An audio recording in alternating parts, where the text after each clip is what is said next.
Allora, un episodio particolare che da raccontare mi piacerebbe ben, come dire, delucidarlo, perché sono situazioni, un paese ormai è all'oscuro di tutto, è allo sbando.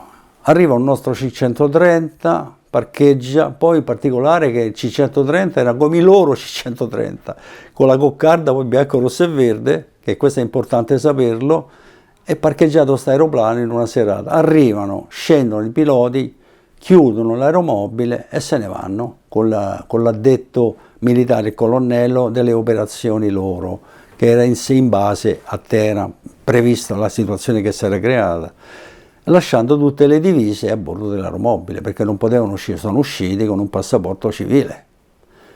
Via, siamo usciti dal reparto, andati fuori, l'aeroplano chiuso, a chiave lì e buonanotte.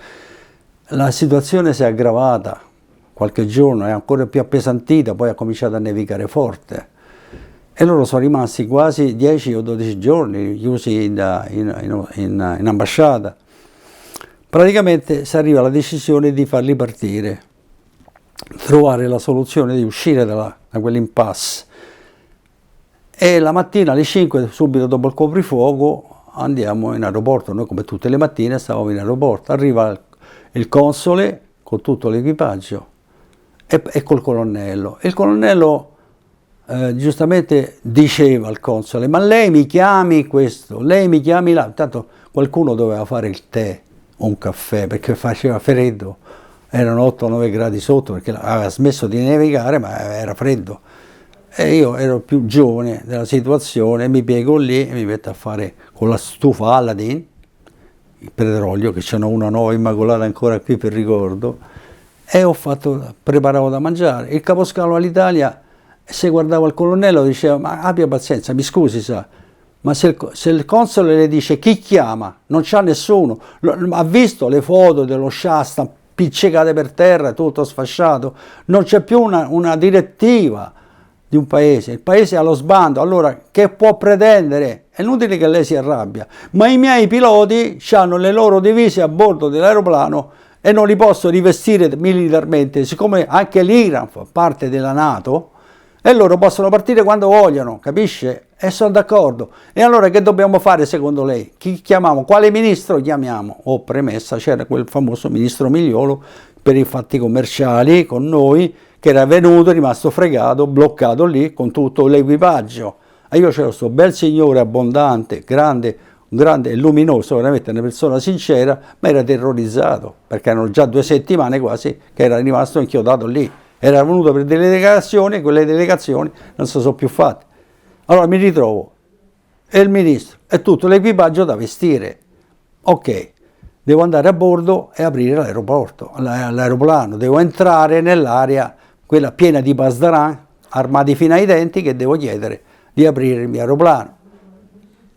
Prendo il mio Volkswagen e subito mi preoccupo di come portare il ministro, perché per me il problema non era i militari, ma è quello civile che mi preoccupava. Comunque il comandante mi dà le chiavi, anzi, premessa, e tutti si ribellano, anche il console. Dice: ma allora chi ci può aiutare? E giustamente disse il mio caposcalo: c'è solo una persona, signore, che lo può aiutare, uno solo qua dentro, non ci sono altri. Questo vive qui da tempo, sa come si deve muovere e lo tiri fuori, per Dio. Eccolo là, ci sta preparando il caffè per la mattina. Ah, l'omino? Questo è un regalo grandissimo che mi ha fatto venire forza dentro, una forza che l'avrei, che dire, mortificato al massimo, ma non mi sono concesso perché era un uomo alto in grado dello Stato italiano e non mi sarei permesso mai di offenderlo. Io l'omino, chiamai tra tutti loro i piloti: chi è il comandante, per favore? Sono io. Mi deve dare le chiavi dell'aeromobile. Bene. Se fra 15 minuti, 20 minuti massimo, non sentirete l'apo in moto, non mi sentirete o non mi vedrete, beh, preoccupatevi un po'.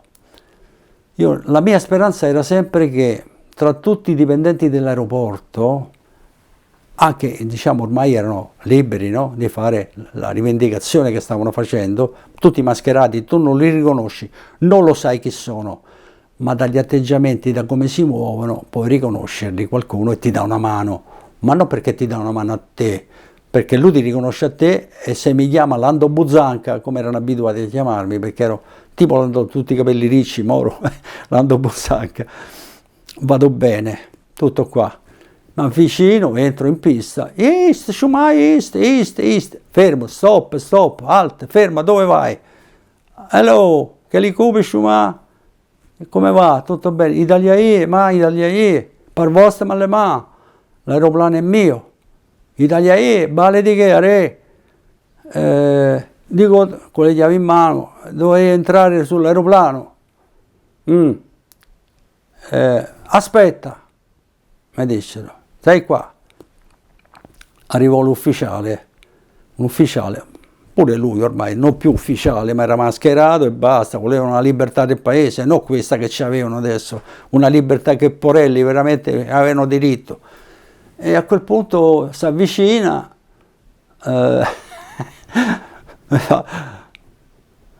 dai, mandatelo all'aeroplano.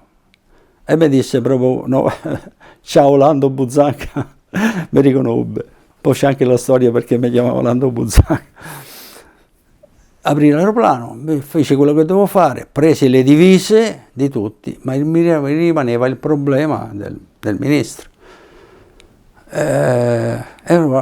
Vado, porto le divise, quel signore che tanto blaterava prima finì, si appagò, no? Del servizio. Non è che mi ha detto grazie, no, non mi serviva nessun grazie a me.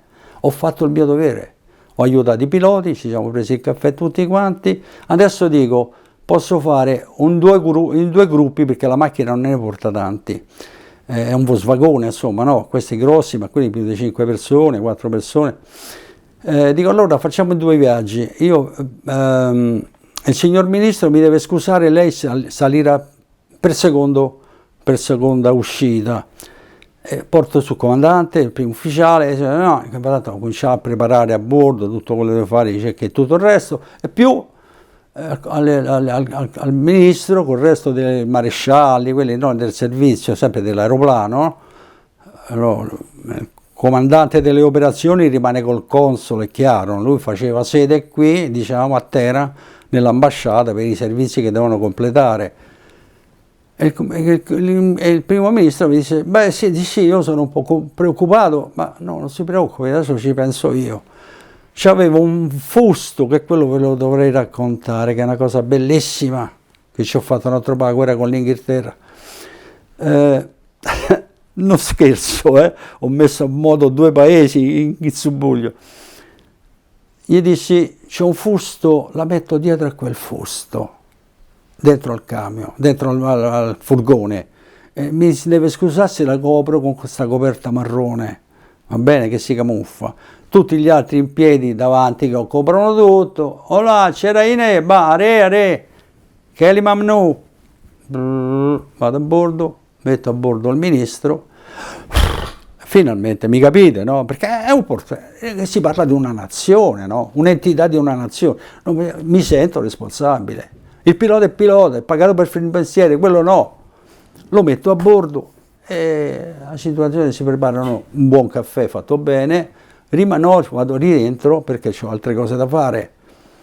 Mi richiama il comandante e mi dice, dopo si sono vestiti in divisa e allora potevamo avere l'accesso. Mi chiamamolo vecchio ufficiale dello Shah, diventato quello che era diventato, no?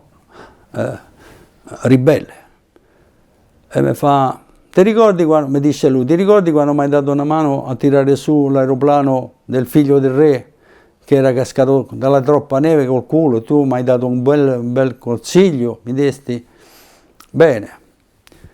Adesso però c'è un problema, gli ho detto, mo ce l'ho io il problema, c'ho l'aeroplano pieno di neve e non so come fare, c'ho la pista piena di neve. Adesso al comandante gli chiedo quanta pista le serve, perché tanto C-130 è un farfallone, però lo devo mettere nella condizione di fargli un passaggio in entrata, perché la neve era alta così, c'è più grossa dei rode dell'aeroplano, come faccio a portare? E poi metterlo in centropista e mandarlo via con almeno 700-800 metri di pista mi servono. Chi me la leva sta neve? E dice, c'hai un tuo aiutante che è da Dio, un ragazzo d'oro. Sì, lo so.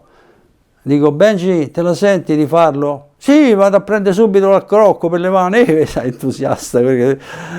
No, invece poi il tenente, cioè il rivoluzionario, via, chiamiamolo, mi dice, l'ho trovato un ragazzo, te lo mando a spalare la neve. E il comandante disse, ma guarda Claudio, 800 metri mi bastano, siamo leggeri e andiamo via così. Ok, anche perché loro facevano servizio nei paesi in Arabia, credo, non mi ricordo la città, Abu Dhabi, non so dove andavano. Devono recuperare anche dei passeggeri italiani, facevano ponte e portarli via. Da Teheran recuperavano gli italiani a Teheran, in Iran, e poi li portavano giù in Abu Dhabi. Facevano trasferimento come se fosse stato l'aeroplano dell'Alitalia, ecco. A quel punto riesco a portarlo a bordo e nasce il problema serio. Perché insomma stiamo parlando dalle 5 la mattina, siamo arrivati a mezzogiorno. Notte si fa notte, perché anche lì scende la sera presto. E dice, abbiamo maresciallo, giustamente dice, io il ghiaccio a bordo non ho messo, il comandante lo rimprovera perché non avrei dovuto avere questo grasso. Nessuno pensa che in questo paese ci nevicava, ma dice, che ne sapevo io che ci nevicava qua. Vabbè, al mio aiutante gli faccio, senti regà, vieni un po' qua, una volpe era. Tu lo sai dove c'ha la Lufthansa, deposita la Lufthansa? Sì. Allora mi fai una cortesia, questo paese ghiaccia a 60 sotto zero, non ci arriva mai, massimo arriverà a 12, 15, diciamo 20. Devi prendere 2 fusti di antigeno, li tiri fuori, li devi sbollare in modo che non si rompe il bollo. Mi tiri fuori 30 litri per parte e diventano poi 60 litri per noi, anche 70, perché noi qui il freddo adesso, e questo freddo adesso 6-7 gradi, adesso è risalita a po' temperatura, e mi devi sghiacciare le superfici, chiaro? A lui tranquillamente ha portato i fusti sotto a bordo, altra la Lufthansa c'era, abbiamo fatto il servizio che dovevamo fare, ma il tempo passa e si sta facendo notte. Riuscimmo insomma a organizzare un'interazione di servizi tra gli uni e gli altri. Il mio aiutante ha riportato via i fusti, le ali sghiacciate, il maresciallo non so se è stato punito o no, mi dispiace se fosse successo, e sono riusciti a decollare e a partire. Io mi sono addormentato nella vasca da bagno a casa, dalla stanchezza, la sera, ma felice, veramente felice. Sì, bravo, vedi, questo è un particolare perché dovevo aprirle, perché il rotino poi pattina, non ti gira, no? Cioè c'è il ghiaccio, non puoi mica schiacciare tutta la pista, no? Allora, per quanto sia poi davanti, il rotino, la situazione, le ruote, insomma abbiamo dato una bagnata e faceva un punto di spinta per rotare. Col mio aiutante, con il mio forklift, abbiamo messo la tavola, adesso non mi ricordo se era una tavola o che sia, col forklift sempre mantenuto attivo, perché il carburante del mio diciamo forklift era alimentato a petrolio, ma petrolio corretto con un po' d'olio per mantenere un pH della densità, se no bruciava un motore. Allora l'aeroplano quando arrivava doveva piangere e darmi almeno 100 litri, 150 litri di kerosene, che io quello lo potevo avere dall'aeroplano, ma la benzina no. Quando finì il problema della benzina fui felice, perché era un problema che mi ero preso, una responsabilità di portare tutte queste borracce. Mi hanno rubato la benzina e lì mi dispiacque, perché il mio aiutante si incavolò e li denunciò, lo denunciò a quello che mi rubava la benzina.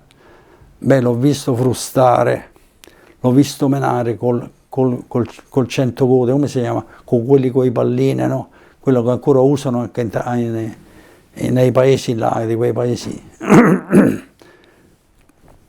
praticamente originari, o ancora tutt'oggi sono del Pakistan, no del Pakistan, scusate, dell'Afghanistan. E frustate, mi fece una pena tremenda. Gli chiesi se potevano smettere, non si intrometta, per favore, è un nostro problema. A sangue, ogni frustata è una verga di sangue. Ci avete presente quelle fruste di cuoio fatte con i pallini di piombo? Fu frustato, erano padri di 2 bambini. E vabbè, è la vita, questa è la guerra, e va bene. E il mio aiutante poi dice, che tu di me non ci pensi mai, io sono un assiro, sono cattolico, che se ne sarà di me, con tutti questi balubbi che ci verranno a comandare, io dove vado a vivere? Qualcuno ci penserà, non ti preoccupare, io vado via. E lui piangeva come un ragazzino, mi si abbraccia, mo te ne vai anche te, che farò io? No, a te ci ho pensato, ho parlato con l'ambasciatore, gli serve all'ambasciatore un aiutante, un buon autista, tu parli russo, parli assiro, parli di tutte queste lingue qua in mezzo, oltre inglese, giustamente, parlate scritto. Tu c'hai il posto in ambasciata come autista personale del nostro ambasciatore. Quando lui deve andare da qualche parte, devi essere disponibile e accompagnare lui. Ecco, lo vedi che tu ci hai pensato a me, lo vedi? Allora, il problema grande era fargli capire ai Pasdaran che l'aeroplano, ce n'erano almeno 4 della forza aerea della NATO, iraniani della NATO, e c'era uno italiano, ma gli stessi aeroplani, gli stessi colori e la stessa coccarda. Ma no, gli dicevo, santo Dio, questo è italiano, vedi che sono messi il rosso, il bianco e il verde rovescio, questi sono italiani. Non si volevano convincere che era della NATO. All'ultimo si sono resi conto che era così, ci hanno lasciato in pace, non ci si sono più avvicinati. Fui felice che riuscirono a partire, ma soprattutto perché il ministro riuscì a andarsene. Ma se mi direste che quel signore non era un uomo militare, non era un uomo, era un uomo di politica, è una grande persona, per carità, quello che ha fatto nella sua vita, nelle ambasciate in giro per il mondo, era grande perché però non era forte nell'emotività, terribilmente soffriva di una grande paura e gli fece il più bel regalo che potesse aver avuto nella vita. In questo mi rendo orgoglioso, perché lui in qualsiasi parte del mondo, o Natale o Pasqua, mi scriveva, mi ringraziava sempre e mi mandava i saluti da dove stava. Tutto qua. Quel giorno finì benissimamente, però mi addormentai nella vasca la sera.